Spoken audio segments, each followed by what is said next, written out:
wild, my man. It's the sport of dreams, better than diamond rings. Football, Wildcat, football, Wildcat, football, Wildcat, football, Wildcat, football, Wildcat. Welcome to the Married with Pick Season 2, Episode 5, Week 3. All right, so we'll do a quick recap of last week. We'll make it quick because our best bets weren't that good. So let's see. You had Kansas City, Indy, Carolina, Detroit. So you went 2 for 2 because Carolina won, Indy covered. Kansas City and Detroit did not. I had Pittsburgh, New Orleans, and Arizona. Pittsburgh, New Orleans lost, and Arizona did not cover. Both of our underdogs won, though. You had Carolina. I had Tennessee. And I think your bold prediction was the Colts. So that was a cover, so that I guess counts. Unless you're... Covers count. Yes. Well, unless your bold prediction... Anybody needs clarification. Covers are good. I was just wondering if your bold prediction was that they won outright. But I can't recall, so we'll give it to you. And then on our bets, so week 1, I won the bet. And then last week we split. So overall, 1-1. So overall. I had Carolina. You lost that. You had New Orleans. Yeah. And then I had Miami. You had Buffalo. Yeah. And won that. You won that. Yeah. So overall, I'm up 2-1 on the bets. All right. So remember, we are available anywhere you listen to your podcast. Like us on Facebook, subscribe on YouTube. If you're watching right now, there's no reason you can't hit the like and the subscribe button. Okay. All right. So let's get into week 3. And I have to say, I'm not really digging week 3 much. A lot of these games are just kind of strange matchups, I guess, or a lot of these teams have been inconsistent so far this year. So let's start with the first game on the list. We have Arizona at Jacksonville. Opened at -9.5, and it's at -7.5. I'm kind of curious why that line moved down, though. Any thoughts? No? Okay. Do you have any thoughts on the game? No, not a pick for me this week. No? It's a tough game. I mean, when I first looked at it, you have to like Arizona. I didn't play against Jacksonville, but I'm not that confident in Arizona. But this is probably when you load up on Arizona and they win like 31-7. Yeah, I would like it better if it was at 7. The hook kind of scares me there. But I think I am on the Arizona side there. Next game up is Indianapolis at Tennessee. Opened at -5. It's at -5.5 in favor of Tennessee. So we have Carson Wentz, I guess right now, questionable. He was a limited participant at practice today. So if he does play, he's playing with 2 sprained ankles. If he doesn't play, you have either Jacob Eason or Brett Hundley as the quarterback. So I think either a hobbled Wentz or one of those guys is not very reassuring. So obviously I'm a big Tennessee fan. Tennessee does not tend to win games the easy way. So that line kind of scares me. But under the circumstances going on there in Indy, I've got to take Tennessee there. Do you have any thoughts? I know you're a big Carson Wentz fan. You think he can pull it off with 2 sprained ankles? This is a pick for me, and I am against you. And I'm just going to come out and say I like Indy. They're getting 5.5 points. They're on the road against Tennessee. So this is why I think that. I mean, right now, 87% of the money and like 3/4 of the bets are on Tennessee. So the public likes Tennessee. Zach Kiefer of The Athletic reported today that I know that you said that he was practicing. He was limited participant, but they said he was moving fine in individual drills and he was throwing completely normal. So he hasn't practiced until today, which is Friday. And basically it said it bodes well for him to start Sunday. So it's no guarantee. So I guess everything I'm about to say is prefaced with the words that Carson is going to start. If he doesn't start, then I wouldn't touch it. Well, what do you think? Do you think he starts and he makes it through the whole game? Yeah, I think he's going to play. Carson's a gamer, right? And he's taking a lot of flack in Indianapolis. I was talking about last week, like the reason why I liked him is I figured everybody would jump off the wagon. And they ended up covering against a tough Rams team. But I like this as a division matchup. Tennessee doesn't impress me that much. I think that this is a team that Carson could move the ball against. And last week, Pittman started to get off a little bit. He had over 100 yards receiving.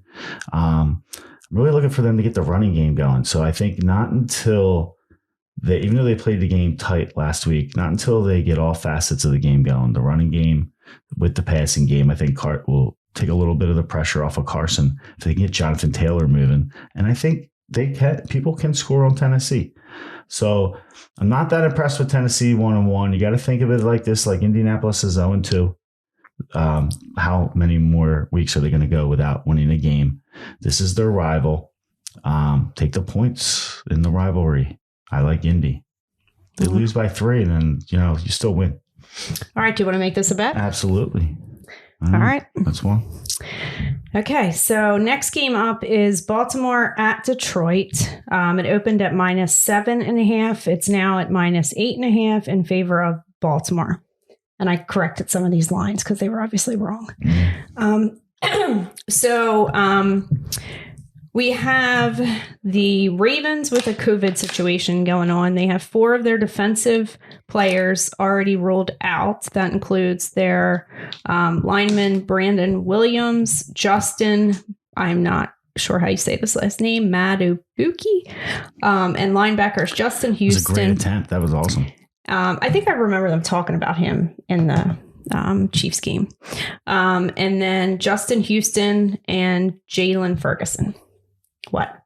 I just realized you were wearing an Eagle shirt and it shocked me. Oh, yeah. It's more like a sarcastic. I was looking for something football and most of my football stuff's long sleeve. So, okay. And I can't wear my Tannehill shirt from last year because it was 2020. So. Must have been a present I got you thrown in the corner. I think it was. I forgot you had that. Yeah. I actually have a long sleeve one too. And what I was really looking for, I have a tank top, but I couldn't find that one. Hey, you might be getting a sweatshirt for Christmas. So, all right. Anyway, back to the game. Oh, and also we have Lamar Jackson with an illness that is apparently not COVID. So my initial take was going to be Baltimore, but I don't like it. I'm not picking it. Do you have any thoughts? I don't like the game. Okay. It looks like a trap game. I think Detroit probably keeps it close. If I had to go away, I would take Detroit. Baltimore coming off that big win against Kansas City on Monday night. Is there going to be a letdown? Is Goff and Detroit good enough to keep it close? I think at home, you have to take the points with Detroit. But, yeah, we're talking best plays and we're going over like, yeah, it was 2-2. But I think some of the gems are just in the commentary. We talk it out. And a lot of those games are inkling on the games are correct. Yeah. Well, last week, every other game I had right, except for my 2 best bets, which cost me. I had like 3 parlays put in and they were in all of them. But that's football. That's football. So no play. No play. All right. Next game up is Washington at Buffalo. This opened at -7 in favor of Buffalo. It's at -7.5. I think that Buffalo has been very inconsistent so far, so I'm not really sure what to make of them. They obviously lost to Pittsburgh week 1. They blew out Miami last week, 35-0, Tua left in the first quarter. So I don't know that was as impressive a win in reality as it was on paper.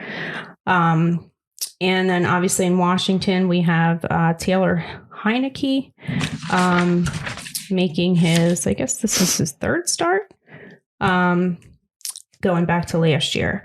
So, he's looked pretty good, considering like where he came from. I think this will be his first game on the road, though. He fared pretty well at home against Tampa Bay in the playoffs last year. And they won last week, but that was kind of a fluky end of the game. So can he pull it off in Buffalo? I don't think so. I think Buffalo wins the game. I don't know if they win by 7.5. So it's not a pick for me there. All right, you just stay away from this one. This is. My take on this whole week, I think, is it's a good week for a teaser. So I think that's what I like to do with this game, especially because you can tease it through the 7 and through the 3. I always love a teaser, super teaser, as many points as possible. So yeah, I definitely think Buffalo wins, but I don't know if they win by 7.5.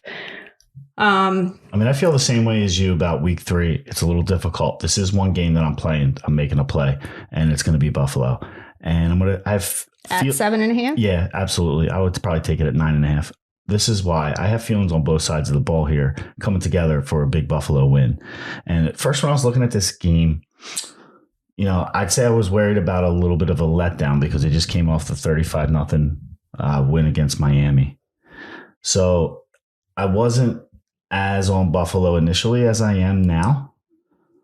But they were only up 14-0 halfway through the game, and Tua went out. So, it was kind of a letdown of the big battle. You thought this is the two teams, Miami and Buffalo, are going to be battling for the AFC East, right?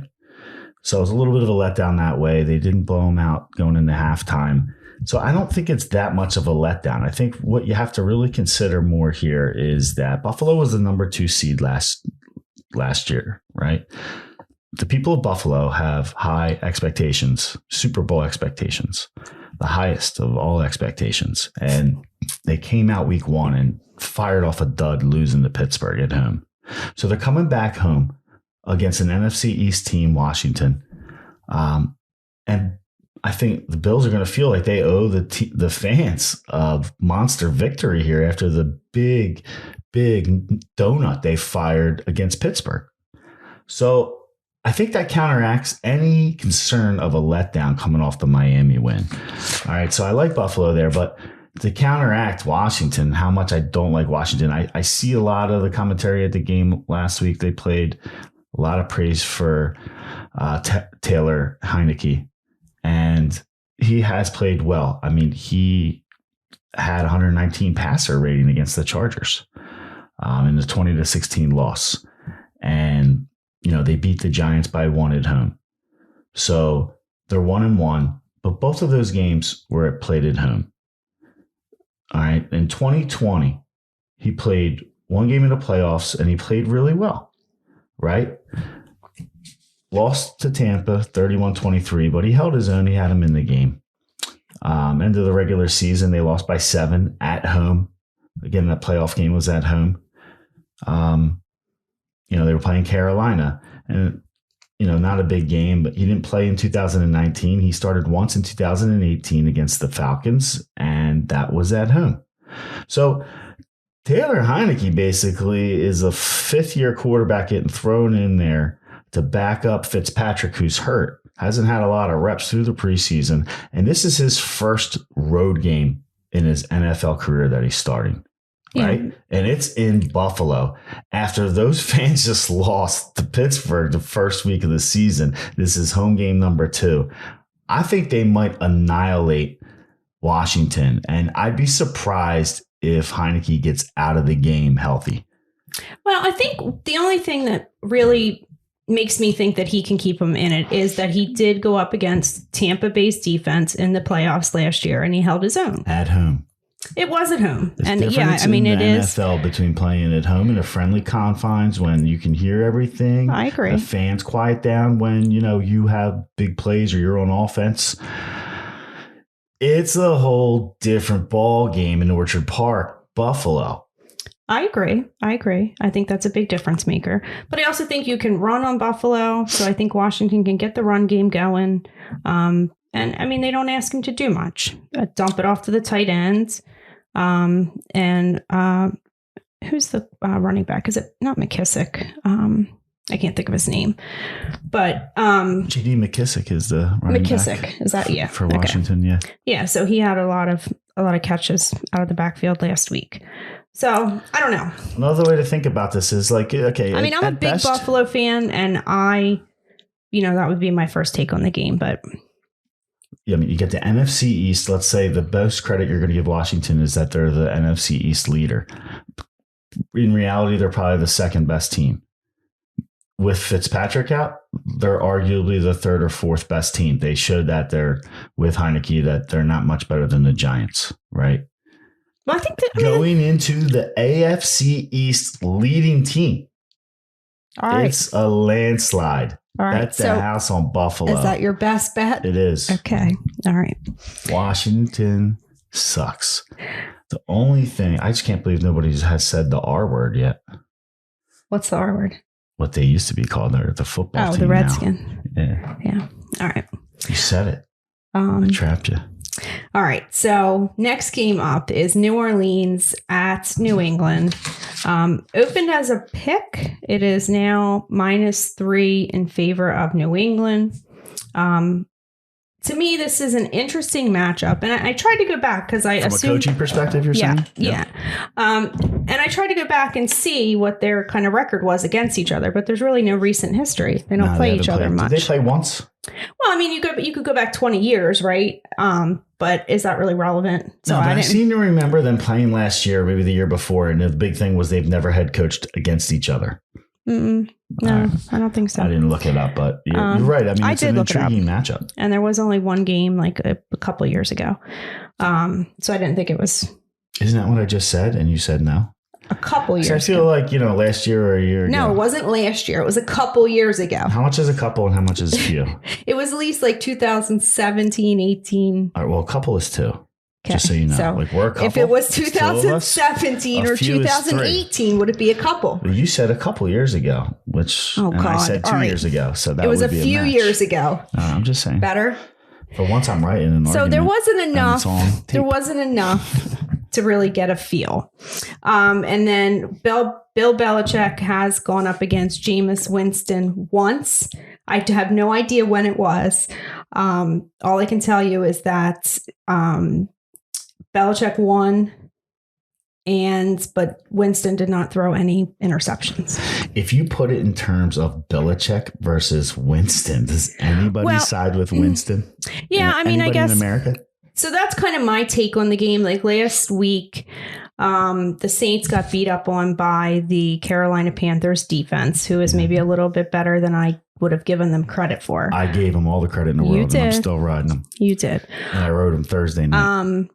So I could see Belichick sitting in his office, watching the tape, like the mad scientist, trying to figure out what he can do to kind of, do the same thing. And obviously Jameis is, if you get him in that situation, he's gonna throw some interceptions. So I can definitely see Belichick winning that side of the battle, but at the same time, the Saints have a good defense of their own. So I just am concerned. You can't really run on the Saints. So I'm concerned, can the Patriots score enough points to win and win by 3? So I'm on the side of the Patriots. I like the Patriots. I wouldn't take the Saints. And just for that reason, Belichick versus Winston, I mean, I don't know how he loses this game. Unless the only way is if the young quarterback in New England struggles and turns the ball over a lot. So, I don't know. I don't see that happening. I think they'll play a conservative game and try to win it on defense and really cause fits for Jameis. So I'd say small play New England. Okay. Playing at home. All right. Next game up is the LA Chargers at Kansas City. This is a division game. So they played twice last year. Early in the season, Kansas City won in overtime 23-20.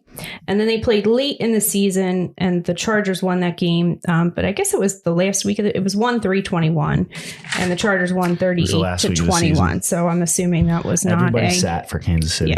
Yeah, no Mahomes. Okay. So, but I think this can be a shootout. I think that the Chargers can hang in it with Kansas City, and I think we'll kind of see what we've seen out of Kansas City. Even though they have this high-powered offense, they haven't really just come out and put the other team away. So even last week against the Ravens, they came out, they scored, and then they let the Ravens back into it.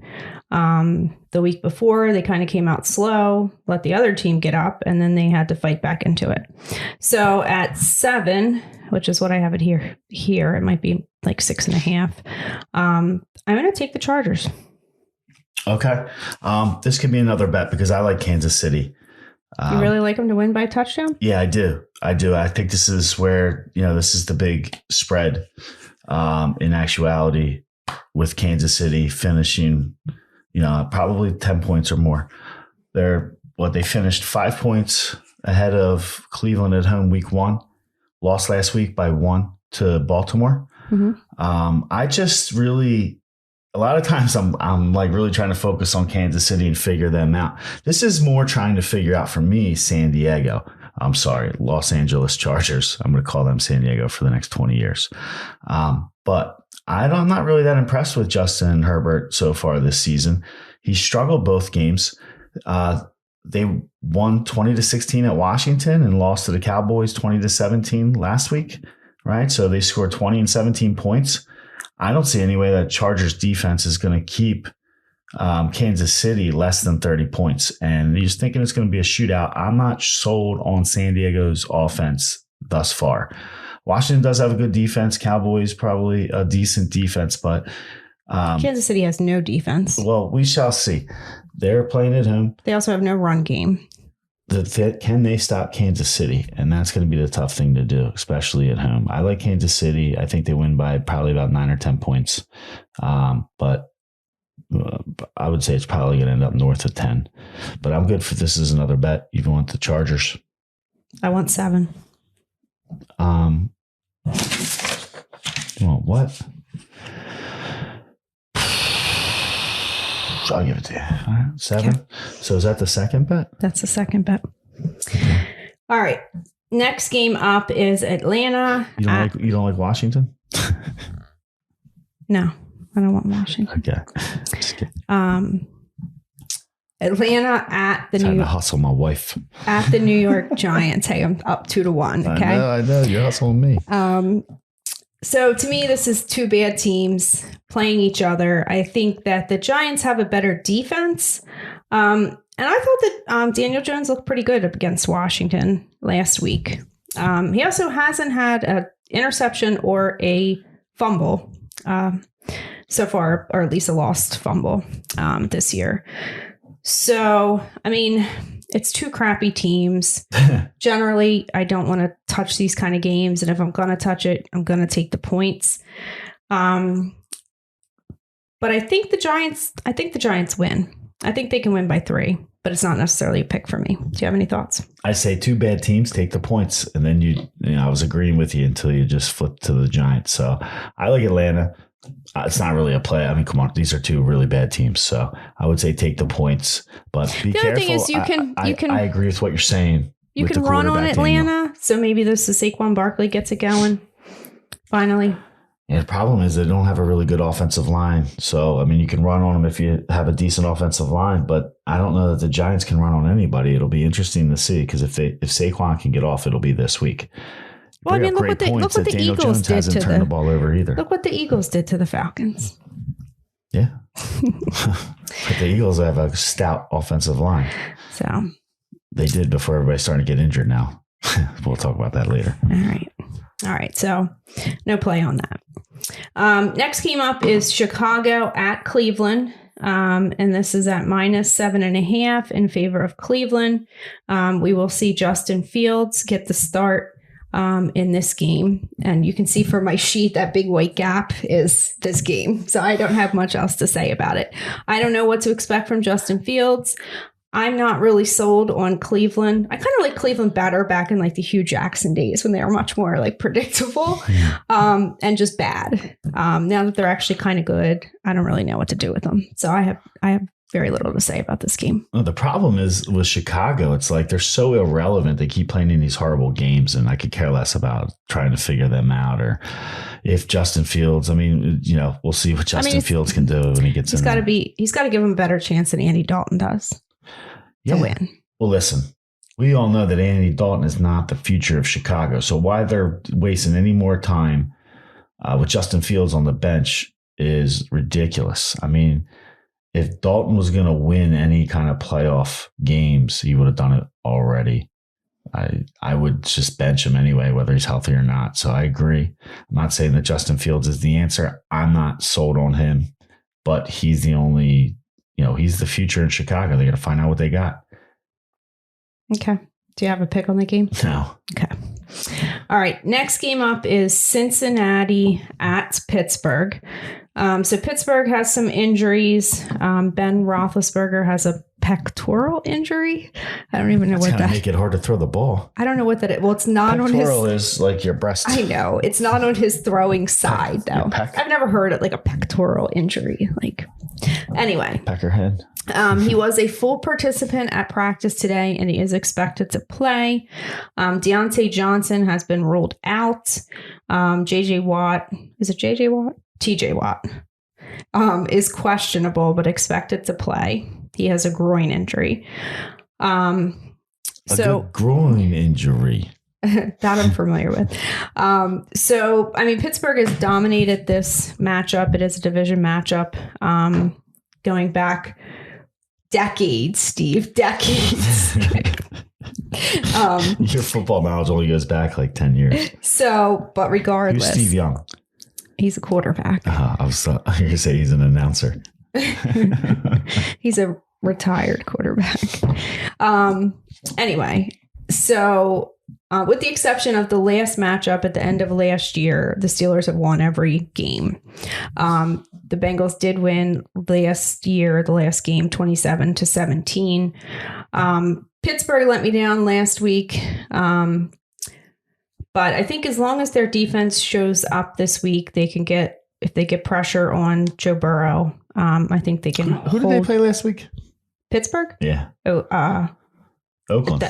Is it Oakland now? Yeah. It's Las LA? Vegas. It's Las Vegas Raiders. Las They played Vegas the Raiders and they lost the game. And after they, you thought that they were going to get it together, they beat Buffalo week 1, who I have no idea. Wrong. I've been wrong on Pittsburgh every week. So I don't feel good about it, but you must be on the edge of your seat if you're a Pittsburgh fan, because this ship could go either way. I mean, they start out 11-0, 12-0 last year, so they have the talent with what's around them to be able to win, but they crash and burn so hard last year at the end of the season that right now they've given us nothing to go on. You thought, okay, week 1, they go up to Buffalo and win. I wasn't thinking that they were going to do that. I don't think most of America did. I know you didn't. Yeah. But they win that game, and then they look absolutely horrible against Oakland. So they're getting banged up. This will be interesting. That's not a pick for me. The young kids from Cincinnati coming in looking to steal a win. Yeah, but it's at Pittsburgh. I mean, if it was Big Ben on the road, I'd be worried. I think the Deontay Johnson thing kind of worries me because I think he's the preferred target. He's not playing, right? He's out, yeah. So what's the deal with Ben? Like, pectoral muscle doesn't seem like you'd be able to, if you had a serious problem with that, you couldn't throw the ball as a quarterback. Well, he was a full participant in practice today, so. All right, so you're expecting him to play. He is expected to play. All right. Either way, I mean, I think it's the defense for Pittsburgh that's going to win this game for him. So what about the under here? We'll take a look at the under. 43? Yeah, I mean, I don't talk over unders because I'm not really good at them. I like the under here, 43. But yeah, I mean, that would probably be but that's come down though from 47. Yeah, well. So. Deontay Johnson, like you said, Ben's a little banged up. They still haven't really been able to get their run game going either. So. Najee. Yeah. From Alabama. My fantasy team would like to see him pick it up. The TJ Watt thing would be, I would make sure he plays because I think that's big. All right, no play. Let's move. All right, so next game up is Miami at Las Vegas. So Tua has been ruled out. It will be Jacoby Brissett. I'm waiting for Vegas to have this letdown game. I don't know if it's going to happen. I mean, they would be the clear pick with Tua out in this game. But at the same time, I could kind of see Brian Flores having the defense ready because if they're going to win, probably with Jacoby Brissett, it's going to have to be a defensive game. And I mean, he comes from Bill Belichick tree, so I think that's going to be his mindset going in. So I could almost see Miami pulling off the win here. Do you have any thoughts? No, I don't like this game either. But you normally love the Miami defense. You don't want to talk about the Miami defense this week at all? I didn't, I just, with Tua going out, I don't know exactly what to expect, and I don't have any confidence in them. Okay. So next game up is the New York Jets at Denver. This opened at -7.5. It's at -10.5. Denver is 2-0. Going back home, you have the Jets coming into Denver with the altitude. It's a big line. I would prefer that hook not be there, make it even 10. But I definitely think Denver wins. Judy's out. Judy is out. Judy's been out. He's out last week. Yeah. I think Bridgewater's looked pretty good. The Jets going in there. I don't know how you can link the Jets. Their defense. How can you take the it's Jets just a big line. It's a big line. It's one of those that I'd say, I'm not that impressed with Denver. I mean, they're not blowing people out, but this is one that's probably not within reach, but inside the line at like 9 and could get pushed over late in the fourth quarter. I'm not really going to touch it. I would never take the Jets here in this situation. I don't trust the Jets at all, but I'm not in love with Denver, so I'm not going to touch it. Okay. Big game, 4:00, Tampa Bay heading to the Los Angeles Rams. What's the number on that one now? It's been moving around. Well, it opened in favor of the Rams, and now it is -1 in favor of Tampa. So both teams are 2-0. Somebody's going to have a loss on their record when they leave. We have Antonio Brown, who is on the COVID list and probably unlikely to play. And I think the Rams have an issue with their running back, Henderson, but I'm not really sure what his status is. So my first take was I like Tampa Bay, but I'm a little worried about the fact that Antonio Brown won't be there because I feel like they're probably going to put Jalen Ramsey on Mike Evans, and Evans is the type of guy that when he's got a good corner on him like that, he's not very productive. So I would have liked to have seen Antonio Brown there. And then this is a game similar to the Chiefs Ravens from last week where all the money is on Tampa Bay.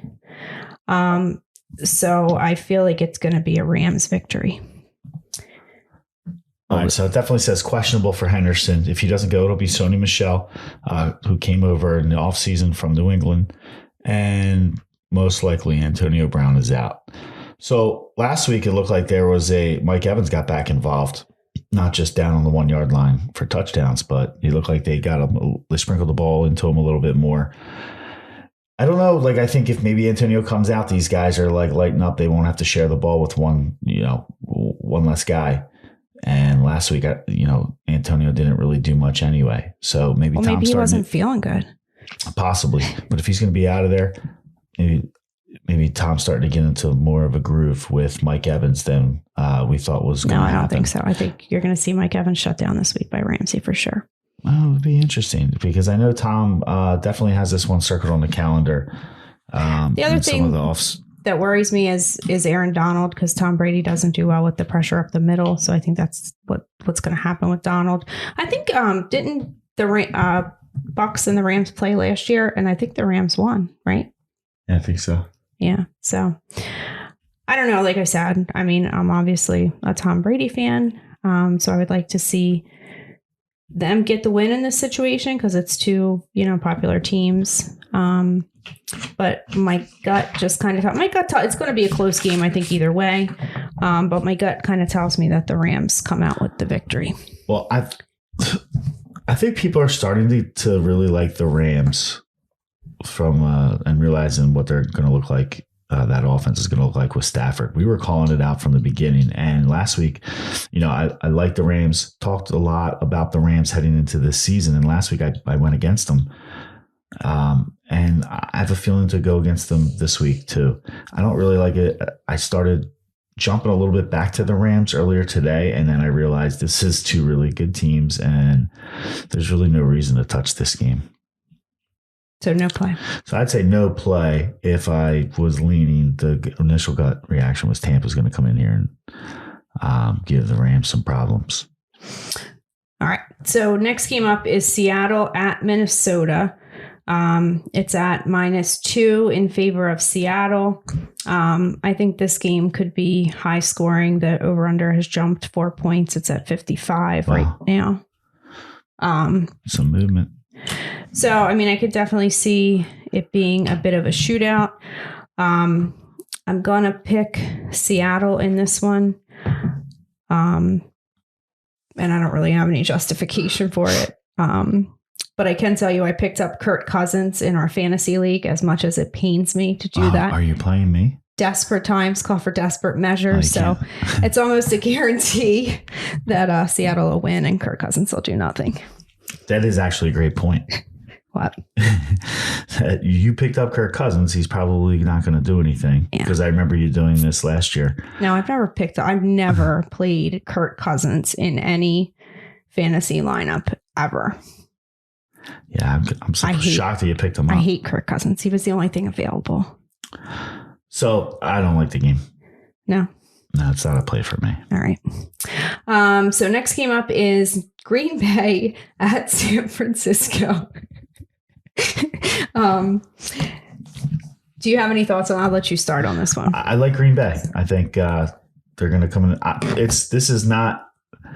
Let me take it back. I would pick Green Bay. It's not as much I like Green Bay as I don't like San Francisco. I think that they've gotten out to a lucky 2-0 start. They weren't that impressive last week. They got completely outplayed in the first half by the Philadelphia Eagles. The Eagles had play calling problems and, just didn't put the ball in the end zone. So I'm not that impressed with San Francisco. I think that, we saw Green Bay come back and the offense looked normal and they really got the running game against Detroit, though. Yeah, but here's the thing. They really got the running game going. And it's going to be tough to run on San Fran, but Philly ran a little bit on them. I would like to see if they can get it established early in this game. And if San Fran has to play from behind, I don't know that Jimmy G can beat you when he's just passing. He's really effective off the play action when he gets the run game going. That's the reason why they try to go even more than 50-50 on the run calls in San Francisco, is because they really don't trust the quarterback. So in those situations on prime time, I've seen Aaron Rodgers take the opening kickoff and run right down the field with little time on the clock and going up 7-0. I don't have confidence. I think this is going to be a little bit of a shootout. But it could be a one-way shootout if Green Bay gets the ball early and goes down and scores a touchdown, because I can't see San Francisco really coming back. They start getting in a trap of just calling pass. Green Bay will really it'll really fall into Green Bay's hands, because then they can just put their head down and rush the quarterback. So I look for Green Bay here. It's actually going to be a pick of mine.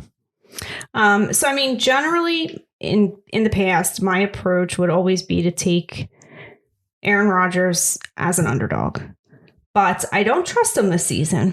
I mean, they got smoked week 1 by the Saints, and last week they played Detroit. He looked good last week. Yeah, he looked good last week, but just the way the Eagles look good against the Falcons, I don't know that, playing that good against the Detroit Lions means a whole lot. San Francisco has a good defense, and I have images of Aaron Rodgers against the Tampa Bay defense, against the Saints defense. He's really struggled in those games. So I think that up against the San Francisco defense, he could struggle. But like you said, San Francisco is definitely not a team built to come back. So if Aaron Rodgers can put the points up, then, it's going to be a tough. So my initial take on this game was San Fran. I don't feel good about it. It's not a best bet, but that's my play. Okay. All right. Last game of the week. Last game, Monday Night Football. Philadelphia traveling to Dallas. Dallas is favored by -3.5. So, I mean, my thoughts on the game, Dallas has a much better offense, but they're not very good on defense. So I don't know what Philly's going to do, but I could see it maybe being a close game. So I'll let you finish. I'm not gonna touch it. Originally I liked Philly in the game, okay, but a word came out that Jordan Mailata, the young rising star right tackle, looks like he suffered an MCL strain, some kind of sprained knee. So he's going to miss the game, it sounds like. So enter Dylan, who was the first-round draft pick out of Washington 2 years ago, maybe 3 years ago now. And he has not looked good up to date in his Eagles career. It was supposed to be a tryout or really a competition or tryout for the starting tackle job that Mailata really, there was no competition. He ran away with it and it was a no-brainer. So Mailata got the starting gig. So I'm worried there because the Cowboys are going to move Micah Parsons over to defensive end. And if I'm them, I'm putting him on Andre Dillard all day long. So I originally liked the Eagles when they were more healthy, but you also lose Brooks, the guard.